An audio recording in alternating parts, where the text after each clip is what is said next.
welcome to the Pop Council podcast, the show where we cover everything in pop culture. Each week on the show, we discuss topics in the geek world, as well as various fandoms such as Disney, Marvel, DC, Star Wars, theme parks, and everything in between. I'm Jami Philbrick, editor-in-chief of Movie Phone and a member of the Hollywood Critics Association. We have a great show for you today. We've been off for a couple of weeks, so we are back to discuss the She-Hulk finale. Is Harrison Ford joining the MCU? Hugh Jackman is back as Wolverine. We missed it a couple of weeks ago, so we're here to talk about it now. Blade, unfortunately, might be on hold for a little bit, and the Rings of Power, Lord of the Rings finale. Lots of great reveals there, but it would not be the Pop Council if I was not joined by Wendy Lee. Szany. Hi, Wendy. Hello, how are you, Jami? How was the weekend? The weekend was good. We've been off for a couple of weeks for holidays, and my mom was in town visiting, which is like a holiday. Yeah, it's great to be back. Anything exciting going on in the world of Wendy Lee?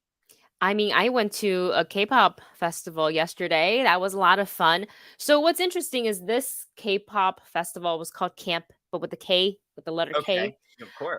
And it was an experience. It was not the most organized thing, and that's being nice about it. Essentially, a lot of artists that were initially announced and advertised weren't able to make it out due to visa issues. So to no fault of the artists. And so the whole thing was kind of a mess. Luckily, the tickets I did not have to pay for, nor did the person who gave them to me. So we went in with just very mild expectations, and actually had a good time despite all the issues. It was my husband's first time at any sort of a K-pop thing. Oh, So, wow. yeah, He's never I was gone like, to any of your other... no. Wow. Yeah, we are going to see another concert in like less than a month. So I was like, this is like a little prep. Right. Yeah. Well, I thought of you the other night because I was at the mall, the Oaks Mall in Thousand Oaks, and there is a store called K-Town, K-pop or K-Town maybe, but it's a Korean music store, and they Oh my had gosh. what's the band, the big band? Oh, BTS. Right. So they had like cutouts, like, you know what I mean, of all of the guys, and you could like pose get your picture taken, and there was all sorts of, and I was like, I took a picture. It's like, oh my God, Wendy would love this place. How does she not know this exists? Yeah, it's in the mall. Amazing. I'm gonna have to go. Yeah. Oh yeah. And spend more money. Yeah. I actually went to a show last week as well, Wednesday night at the Belasco Theater. Got to see Greg Dooley in the Afghan wigs, which was super fun. But I was bummed because I looked like, it's my own fault. On the site to just be like, hey, is there a dress code here? Like, what's the thing? And I think that they have like club nights like on the weekends, and so they have a strict dress code: no sneakers, no t-shirts, no jeans. And I was like, you know me, I'm always dressed up anyways. I was like, all right, I guess, normally I'd wear a pair of Vans and a Grateful Dead t-shirt to the show, but all right, I'll put on my nice pants and my shoes and a jacket, and I show up, and there's no dress code. It was just for but they don't make that clear on the website. They make it seem like for every event that's the dress code, but it was only for they do their like club nights. And so I was the only one there, like in a suit, getting beer poured all over my boots, and yeah. But it was fun. A couple people complimented me on what I was wearing. I was like, yeah, I don't care, whatever. I dress like this all the time, so gotta love it. You'll never be underdressed, which is I think way worse. Right. Well, I have the wedding. I'm going to my cousin's wedding this weekend, and it's a little unclear. Like, it's listed as casual for the reception or for the rehearsal dinner, and then semi-formal for the wedding. And I'm like, nah, I'm just wearing a suit for the wedding, and I'm gonna wear a shirt and jacket at the rehearsal dinner. And if I'm overdressed, it's better to be overdressed than underdressed, right? So. Exactly. Well, Wendy, I could talk men's fashion with you all day long. That's an Alan Rickman. That's another show. But let's talk about a couple of really nerdy things. And we'll start with the finale to She-Hulk attorney at law, which I just love this show. I really, really fell in love with it. There's been a lot of talk about the ending. The ending got super meta. As you can imagine, the show was very meta, but the ending really went over the top. And I get some of the complaints. She goes into the real world, and I actually thought it was cool because Wendy, you and I are on the Disney lot all the time, and so to actually see She-Hulk walking around the Burbank Disney lot, I thought was cool. The Kevin, I really thought Feige was going to show up. I was Me like, too. well, that's perfect. And then they do the robot thing, which, all right, I get it. Tatiana is so cute, and I don't mean that in a belittling way. She's so adorable in this role. Like when her tongue sticks out, and she's like, "What about the X-Men?" Like that. She's so sweet. I just really love the character, and she made the joke about Hulk smash. Sometimes I smash Murdoch, and I was just like, oh, I just love the way lines, and I just think she's great. And so I do get it that the ending was maybe a little anticlimactic in some aspects, but I did enjoy it. And then the big thing that everyone's talking about, of course, is that Bruce came back from Sakaar and he's got a son now, Scar. I was trying to figure out because he's not an infant. Like this is I had the same question. A teenage boy. So we know that Bruce was gone and Hulk was in charge for a couple of years before Thor gets to Sakaar, right? So I think the idea is that he birthed this child at some point during that time. And then if you remember, we have a 5 jump with Endgame. Right. So that adds something. The math wasn't working until I added the 5-year jump. The 5 years. Yeah, once you add, that's an extra 5-year you can add to that. And so, yeah, and then who knows how Sakarians grow? Do they grow faster? Correct. Do they grow?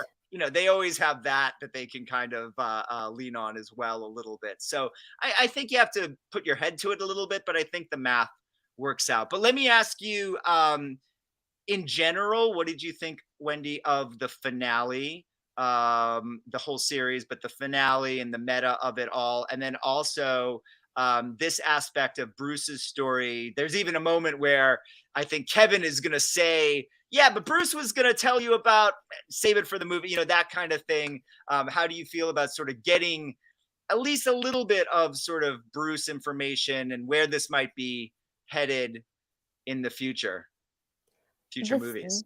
The series as a whole, I really enjoyed. Some episodes I enjoyed more than others, but a lot of them I really liked. I like that it's very, very, very different, very meta from the very beginning, breaking with the fourth wall, which She-Hulk been known to do in the comic books. The walking into the writer's room, she's literally have done that in the comic book panels, jumping from panel to panel. So I like that they made that into the show, and instead of jumping from panel to panel, she jumped from Disney Plus show to another Disney Plus show, which I thought was very clever. So the finale was so unconventional and so unexpected, and I think my head, which is exactly what the show was kind of trying to say, is that they didn't want to follow this formula with a big boom smash flashy fight scene. They wanted Jen to resolve her issues the way she wants to resolve it, in Jen's way and not the Marvel way.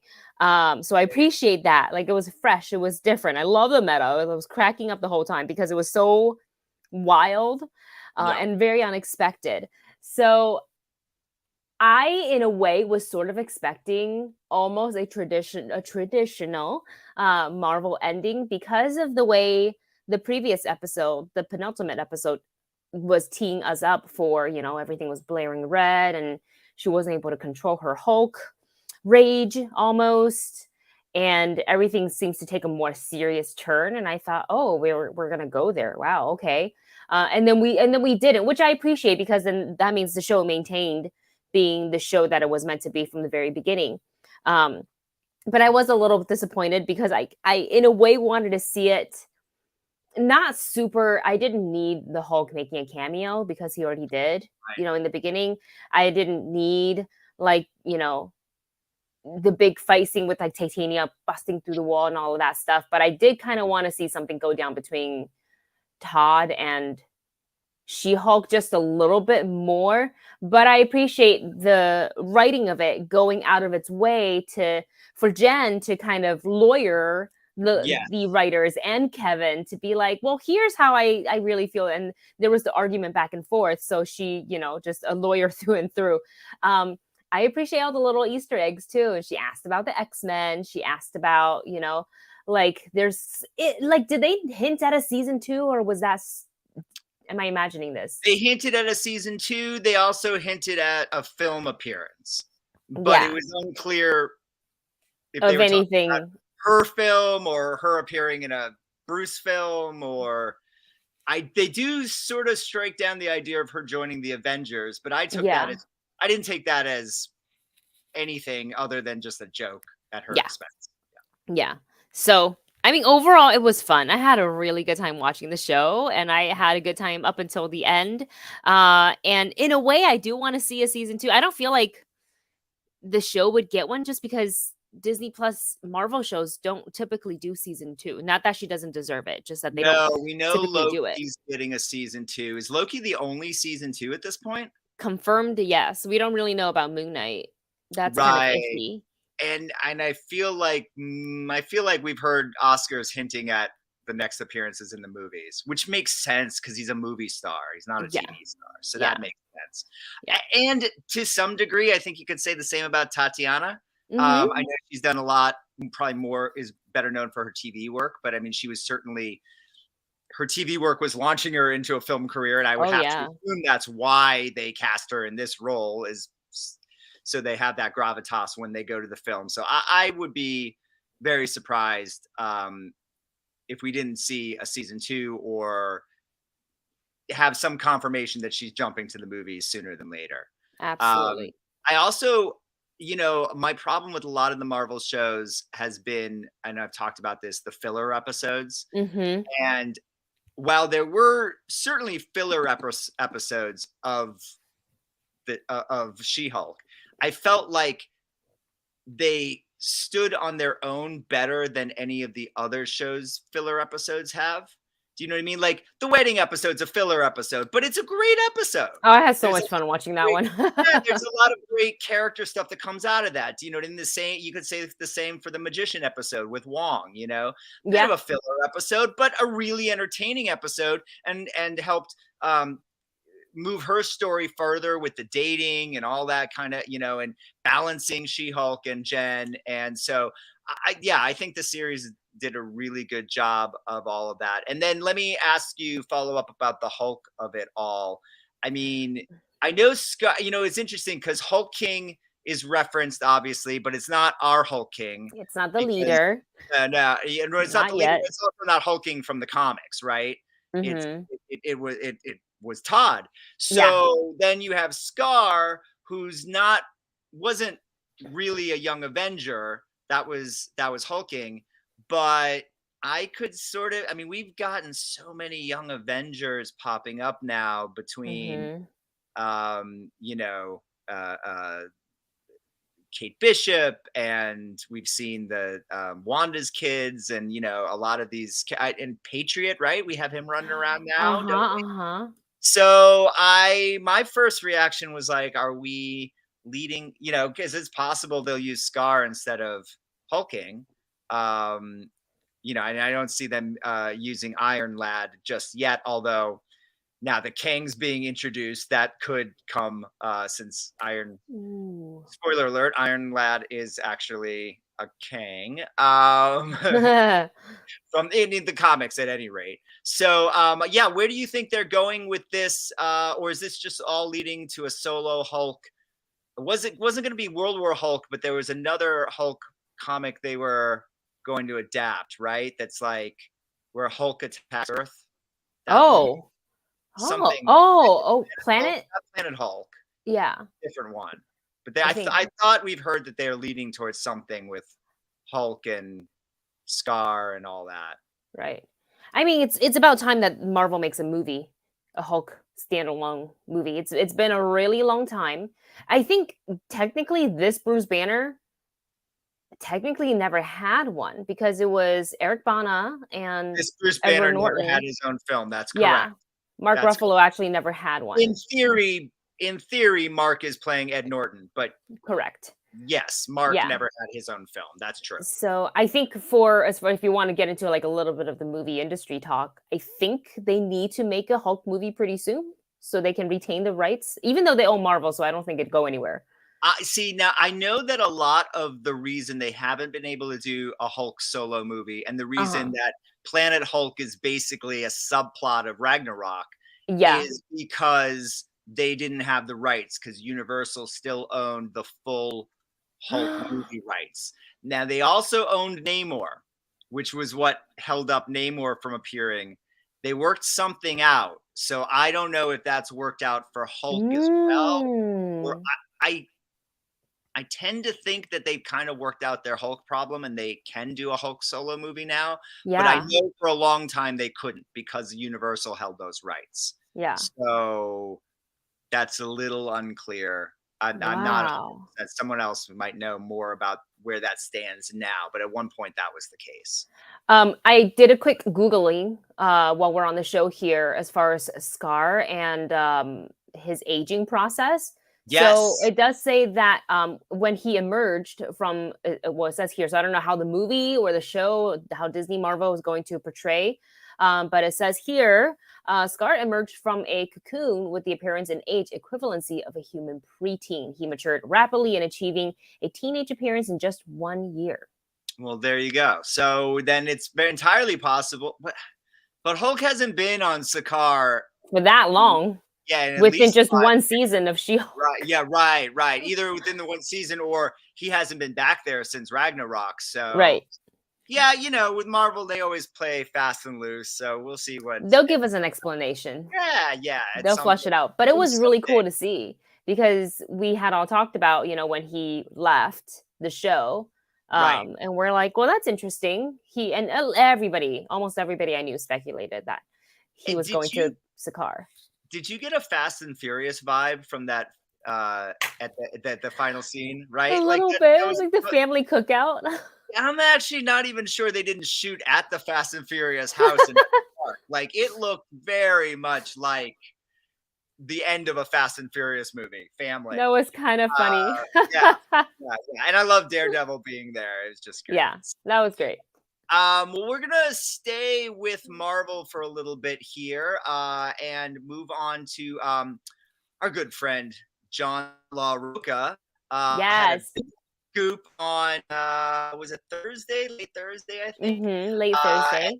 This is a story along with Jeff Snyder on Hot Mic. Do I have the name of their podcast right? Hot Mic Podcast. Correct. And so Jeff had been kind of rumoring this for a while, and there's sort of a backstory that. So the rumor was that Harrison Ford is going to take over the late William Hurt's role as Thunderbolt Ross, first in Captain America: New Order, and then of course in the Thunderbolts, which is a team he puts together that's named after him. So the idea now that William Hurt is gone, the idea, obviously we knew that there would have to be a recasting at some point.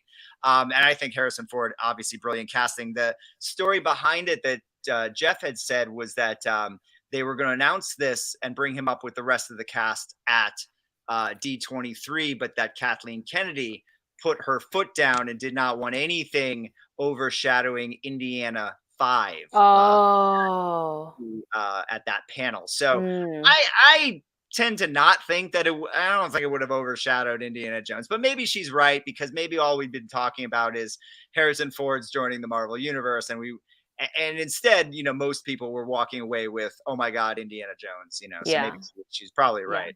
And we have a while until that comes out anyways, so we can rejoice in that later. It's interesting though, because, now that this is out, Jeff and John's sources got this information to them, and they've gotten it out. Marvel tends to not confirm or deny any of these things. Mhm. And so with us months away from another Comic-Con level panel, and I think this movie starts shooting early next year, I would bet this is going to be one of those things where it's like Sam Raimi directing Doctor Strange. It was never confirmed until like the press junket. You know what I Yeah. mean? Like Marvel never officially confirmed he was doing the movie, even though he was clearly doing the movie. So I don't think we'll get confirmation on this one way or the other until the first trailer, probably. But that being said, Wendy, what do you think about? Let's assume we have to replace William Hurt, right? Let's Right. assume that this character is very important to plans moving forward. Mhm. Red Hulk, Thunderbolts, all that stuff. Let's just assume they had to recast. What do you think about this as the choice?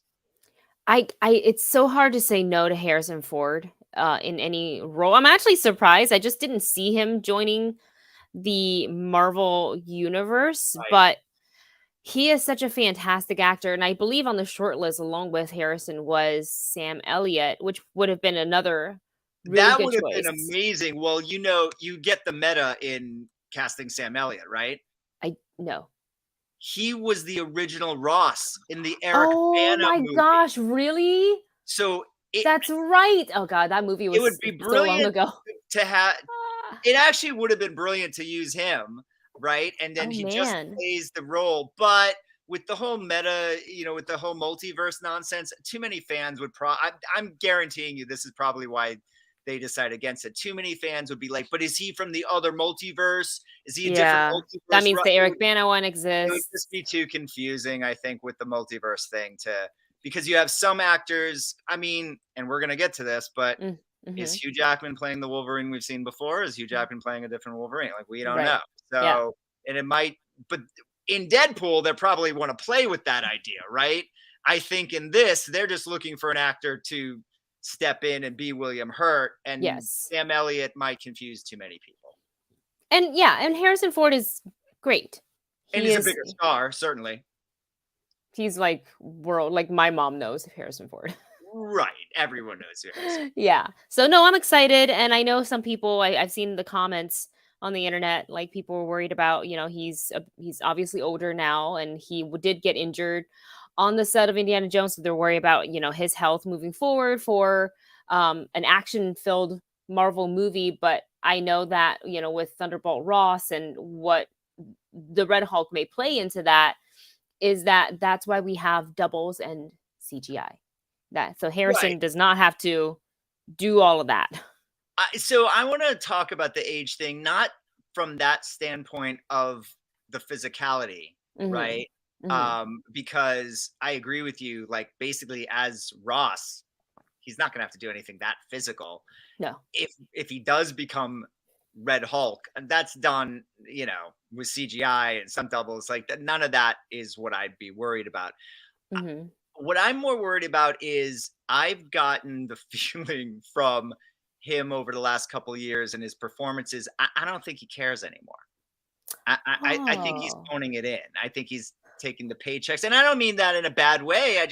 I don't mean like he's doing. I just think he's Harrison Ford. You know what I mean? Mhm. He's the age he's at. My mom's in her 80s. I know that age. You don't really want to do a whole lot. You know what I Yeah. mean? Like, and so I get him like one of the things too is I think he has this sort of rivalry with Sam Jackson about who's the biggest who's box. Really? He can add Marvel to Star Wars, Indiana Jones, and the Blade Runner series.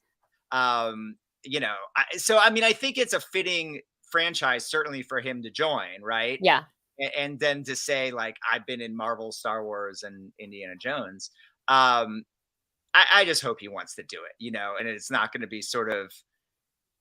Did you see Expendables 3 by any I chance? did not. Was he Oh, in that?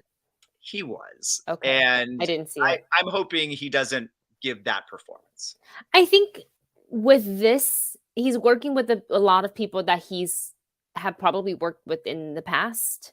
Well, and also it It's depends on how Marvel, much he Disney. respects Marvel. And I mean, he doesn't seem to have a lot of reverence for Star Wars, and he helped create it. You know what I mean? So how much reverence is he going to have for the way we take this seriously? You know what I mean? These But Marvel movies. I think he can have fun with a character like Thunderbolt Ross. I think there's I something think for so. him to dig into, and he's got a great cast he gets to Yes. work with, and I think that that'll make the experience super fun for him. And I think it's also kind of like Robert Redford in Winter Soldier. You Mm, know, he's not the mm. whole movie. It's not the Thunderbolt movie. Like he's gonna be sprinkled in and out. The Sam Jackson, Nick Fury kind of role. So Yes. so Yes, yeah, absolutely. I'm listen, I think it's great casting. I mean, I love that Sam Elliott idea, but I do think it's great casting. I mean, you So never know. What if they do lean into that? You just never know. yeah, you never know. You never know. I mean, I think after Krasinski, we're a little, multiverse out with that you know that little tomfoolery they did there. But well, listen, I let the cat out of the bag, but it happened 2 weeks ago while we were off, so you all know what's going on now. But it was announced, and this is one of those like I never thought I'd see it happen until it happened, Mhm. but I kind of thought that this would eventually happen. Deadpool 3 will include the return of Hugh Jackman as Wolverine. Now, as we mentioned before, what version of Wolverine this will be, we don't know. One would assume it's the Hugh Jackman, Fox X-Men films version. Um, it's possible he could be playing a new Wolverine, a different Yeah. Wolverine than that. It's possible. One thing I've heard because of the time travel element that Cable introduced in Deadpool Ooh. 2, this Uh-huh. could specifically be the X-Men Origins Wolverine because we do see Deadpool time travel to that. Yep. Yep. Murphy just woke up. Sorry if you're like, what is he doing underneath the table? Murphy just He woke got up. excited about Wolverine. Well, he got excited about Hugh Jackman, and my background's gonna fall down because of him walking around. Yeah. So there's lots of different elements. I mean, listen, I kind of had a feeling that this would happen. Not that I didn't think when Hugh Jackman said, "I'm done," and Logan is the end, and I want to end on a high note. And Logan was such a high note, and Mhm. the perfect movie to end on. And I would honestly say, don't come back. Let that be it. If Marvel hadn't gotten the rights to the X-Men, right? This changes the whole game, The idea that he wouldn't want to be running around, and granted, some of these people aren't in the Marvel universe anymore either, but the idea of Hugh Jackman playing Wolverine opposite Chris Hemsworth's Thor and Robert Downey Jr.'s Iron Man and Chris Evans Captain America, there's no way he'd pass that up. Now, whether any of that's going to happen or not, we still don't know yet. But we know that he's going, and we know he's very good friends with Ryan Reynolds. I kind of thought Ryan was going to eventually wear him down to where he did He say, did "I'll it. appear in one of these movies," and he did. I also think Sean Levy, who is directing this now and has worked with Ryan twice before and with Hugh on Real Steel, Oh, yeah. yeah, Hugh is old friends with Sean, and Uh-huh. so it kind of makes sense Too many that factors. they would all come together for this. So I'm super excited for it. I don't think there's any way it can go wrong. I think that they're, especially with Marvel at the helm, I think, and obviously the last two Deadpool movies were great. I mean, I loved both of them. So I think this is a big deal. Yeah. This is huge news.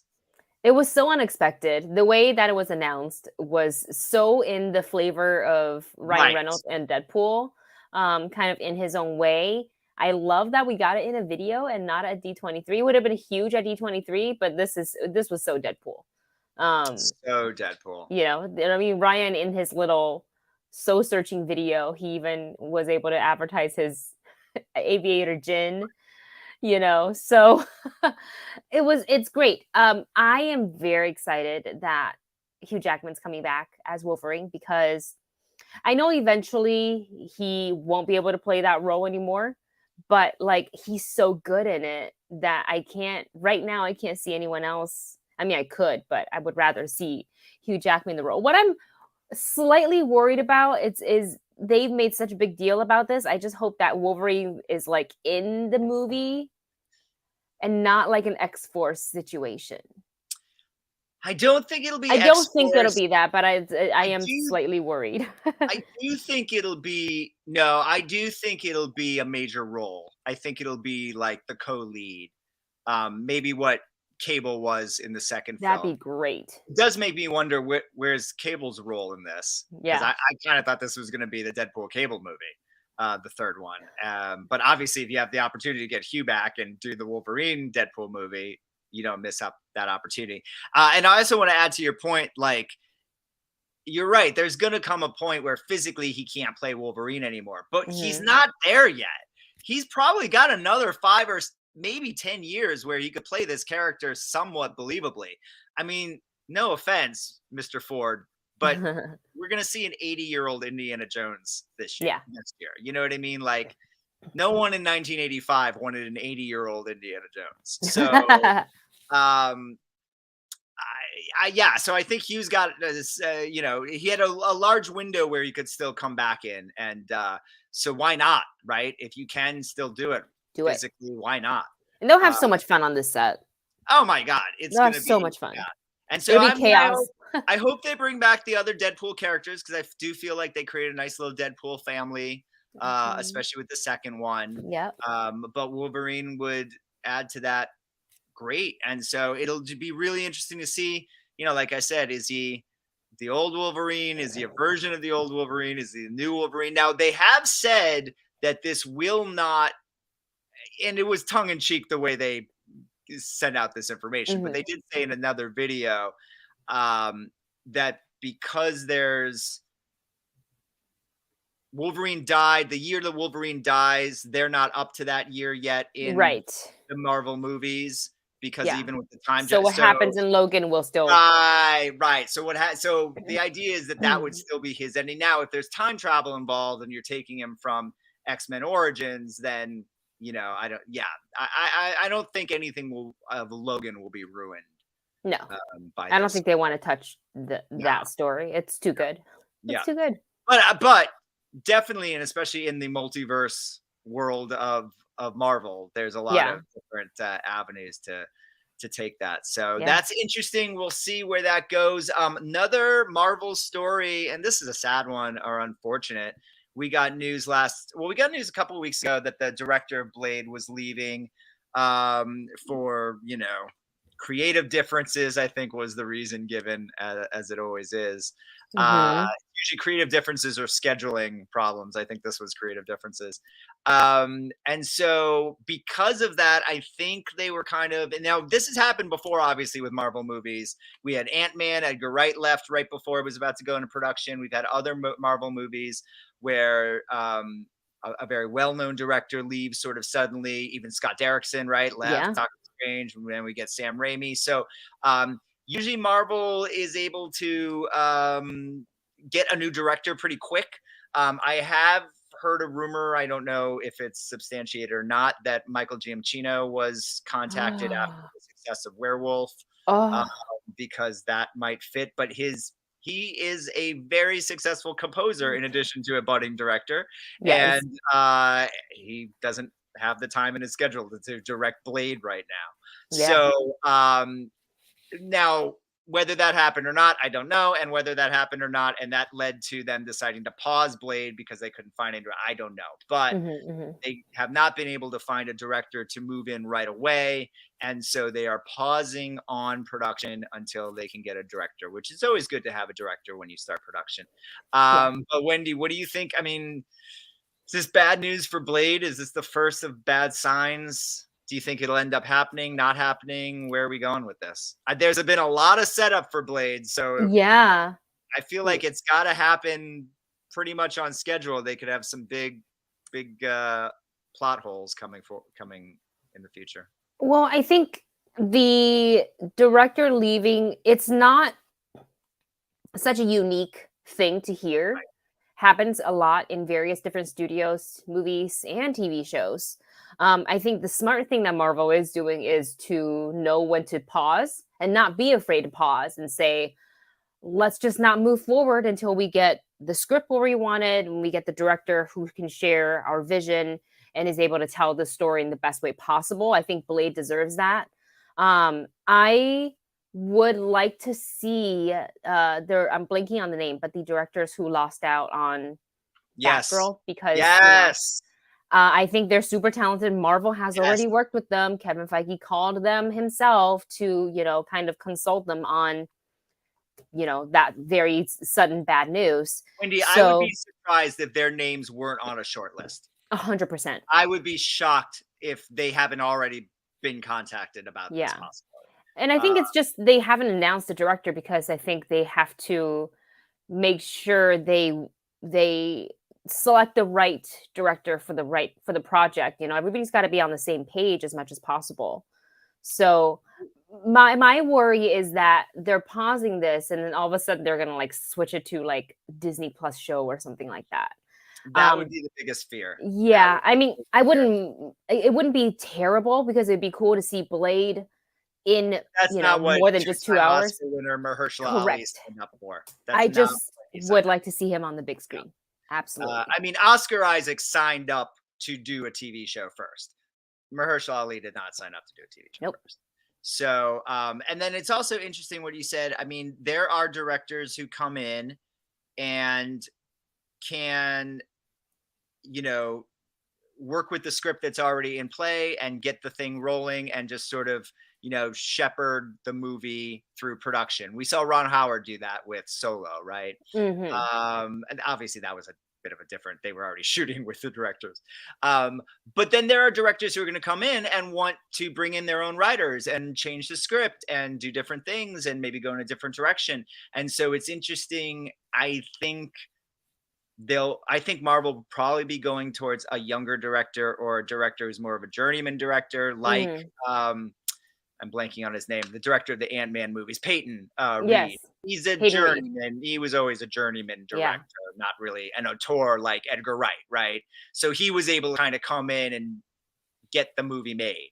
So are we going with someone who's going to get this movie made, or are we looking at the Guillermo del Toro's, which would be very interesting since he directed the second Wesley Snipes Blade. Are we looking at more auteur filmmakers, or are we looking at, a journeyman director who can get this done? I really wouldn't mind a Guillermo del Toro. I'm such a fan. Del Toro. I wouldn't mind, I don't know if there's some real riff with Scott Derrickson and, but I love Black Phone. He might be right for a Blade type movie. I don't know. But I would love to see, whenever they announce a director, I would like the director's name to be a name where I'm like, oh, wow. And not like, who's that? Wait, what did he do?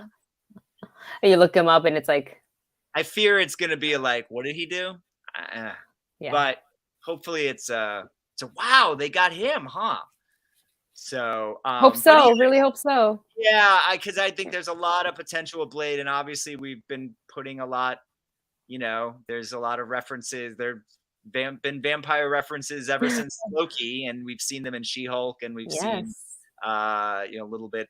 We saw a little bit in Eternals, and a little bit in this one and that one. So, and Werewolf by Night. So hopefully, fingers crossed. More. Yep. Just to kind of finish off the show, I know the finale of the first season of Lord of the Rings, The Rings of Power, was available this weekend on Amazon Prime. I actually really liked the show. You lost me on House of Dragons, but I really really? I'm not caught up. Lost me after the first scene. Yeah, I didn't. Isn't the finale this coming Sunday, or did it just happen? I'm not sure because I lost interest. Oh no! By what episode? I was in the first. They lost me after the birthing. Oh, okay, got it. And I wasn't disgusted by the birthing. Mm-hmm. I just lost interest in the whole show. You know what I mean? Gotcha. But Lord of the Rings kept me interested, and I think because with Lord of the Rings, there's enough characters that either resemble or are characters from the other story, and the story's sort of similar. Where with for Dragon, for me, like, it's so different than Game of Thrones. And yeah, there are some connections, but even the characters that don't connect, there's not really, like with Lord of the Rings, there are characters you could say, well, until last night, Halbrand's the Aragon. You know what I mean? Like, you kind of make, but actually, that's really what I want to talk to you about. Is the big reveal, all season was, is the stranger Saruman or is it Gandalf? Yeah. And while they had been hinting a lot towards the Saruman, and even through the final episode, about halfway, I still thought there's one point where you think that they're saying it's Sauron, and then the witches say, no, you're the other one, you're the good one. And what? Oh, so he's the Gandalf. Well, wait, who's Sauron? And it turns out it's Halbrand, Charlie Vickers. My God. Now, did you see that one coming? Because I didn't. I didn't even know that we were playing a game of Sauron could be anyone. I thought, like, it was either the stranger or nobody. Do you know what I mean? I didn't think, or like a new actor we haven't seen. I didn't think that it, one of our heroes could be Sauron. It obviously makes sense if you've seen the season and you watch it now, and it's a great scene between him and Galadriel. I can never say it. I can't even say the actress's name. And so it was great between, kind of reveal between them when he explains, and then it's one of those sort of like, no, when you first met me, you thought I was this, but I was really that, and then this. And so, Wendy, what did you think of the Sauron reveal? And is the stranger really Gandalf, or is he somebody else? As far as Halbrand goes, he definitely fooled me. It fooled me up until the witches came to our wizard, our Istar, and they called him Sauron. And I was like, there's no way. I was like, this doesn't make sense to me at all. I was like, could it be? I was like, maybe Sauron, but not Sauron. So it was interesting. And then when they started flipping back and forth between that and Halbrand, I was like, is Halbrand Sauron? He's got, like, this entire time, he was technically telling the truth. He did find that thing off of a dead man, and he was this and that, and the silver tongue that one has was the reveal was good. He never lied. He never lied. Technically lied. It's just everybody was like, okay. It's like, oh no, but you convinced. Like, no, Galadriel, you did that. Right. I was like, oh, but she did technically. So I enjoyed it. I can't wait to see next season, which I know is in production currently. As far as the stranger goes, once he started speaking, because after the whole ordeal with the three witches, then he became a little bit more verbal, and it felt like the speech reminded me a little bit of the Gandalf we saw in the Peter Jackson film. Now, I don't think, from what I can understand, IGN did a few, like an article on this. This show technically cannot use Gandalf.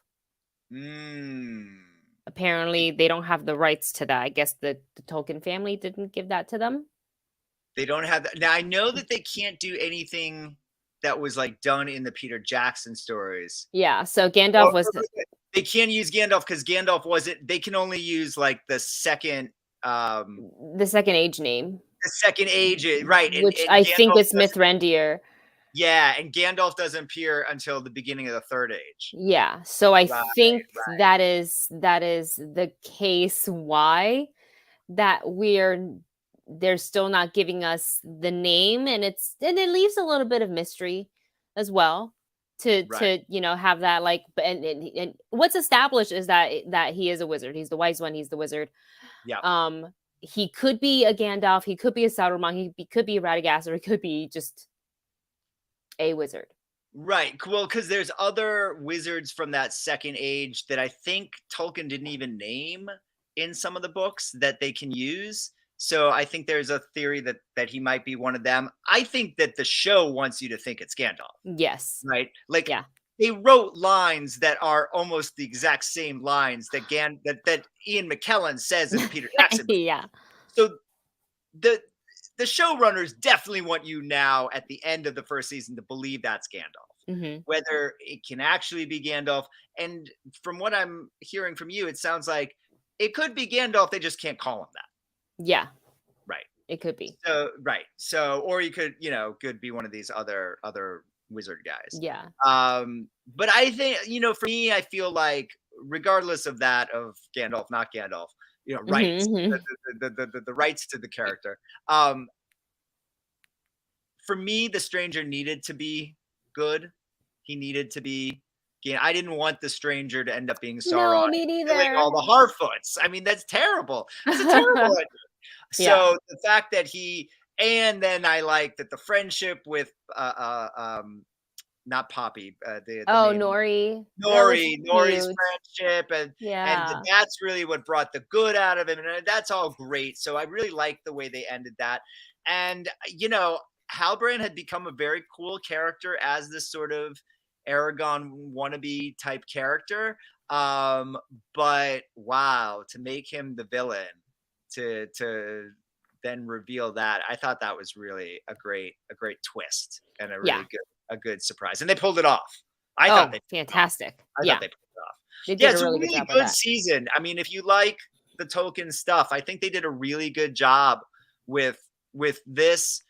Obviously, setting it in a way that it somewhat, even though we're not supposed to say it, somewhat resembles the Peter Jackson stuff. And so, it doesn't feel that foreign to that world for those of us that grew up with the Peter Jackson movies. But they really did find their own mythology and their own world inside here to tell their own story. I know they threw a lot of money at it, but I think it was worth it. It looks really beautiful. It looks gorgeous. Apparently, it's been a big hit for Amazon, although it's hard to sort of measure those things with streaming. But apparently, it's done really well for them. So I hope it continues to be successful, and we'll see what's in store for season 2. Yeah, I remember being like a little iffy about going to the show. Like I knew I was going to watch it because I had like the trailers. It made me interested. Right. But once we started, and it was a slower, start because we got to establish a lot of stuff, and like also Tolkien's books read similarly the same. The pacing. Tolkien was very descriptive. He was great at setting up the scene that you were in. So much so that I remember watching a scene, and I can't remember if this was Fellowship or one of the other ones, and watching it, and I was like, I remember this is literally how I pictured it. When I read his words, and then I watched, and I was like, this is fantastic. It pays off for now, an author to be so descriptive with their scenery setup, if you will. No, that's a good point. I think for me, the first 2 episodes, while I really liked them, this material is so dense. And there was so much that had to be set up and explained. And that's really, you had to do that in the first 2 episodes, and first 3 really. I mean, I don't think we really meet all the main characters until the 3rd or 4th episode. And so, I just think that like it's so dense, that material. The fact that they were able to pull it off, they're able to kind of create a story, grab audiences in that stay past those first 2 sort of, explaining episodes. It's really impressive. They did a great job. Absolutely. Well, we want to thank you all for watching us again this week and tuning in. Thank you for bearing with us with a time off, and we're back, and we're just one of the shows here on the Hollywood Critics Association's YouTube channel. So you want to make sure you hit that subscribe button, like this video, and tune in to Pop Council every Monday at 11 a.m. We had a little earlier show this week, but we'll be back at 11 a.m. Next week, or if not next week, the week after. We still are figuring that out. But Wendy, what a good show. It's good seeing you again. Tell everyone where they can check out your work. Thanks, Jamie. Always great seeing you. You can find me on YouTube at The Movie Couple, where we talk trailers, movies, TV shows, live streams, and more. And you can also check out the website, which is now live, themoviecouple.com. And then just on my socials everywhere at my name, Wendy Lee Szany. Oh, that's awesome that you have a website now. Yeah, we did it. Yay. And I'm Jami Philbrick, and you can check me out on Facebook at my name, Twitter and Instagram at Philbrock. or please check out moviephone.com for all your movie reviews, showtimes, ticketing information, interviews, and so much more. We will see you all when we see you all next. And until then, enjoy. Have a great week. Bye, everyone.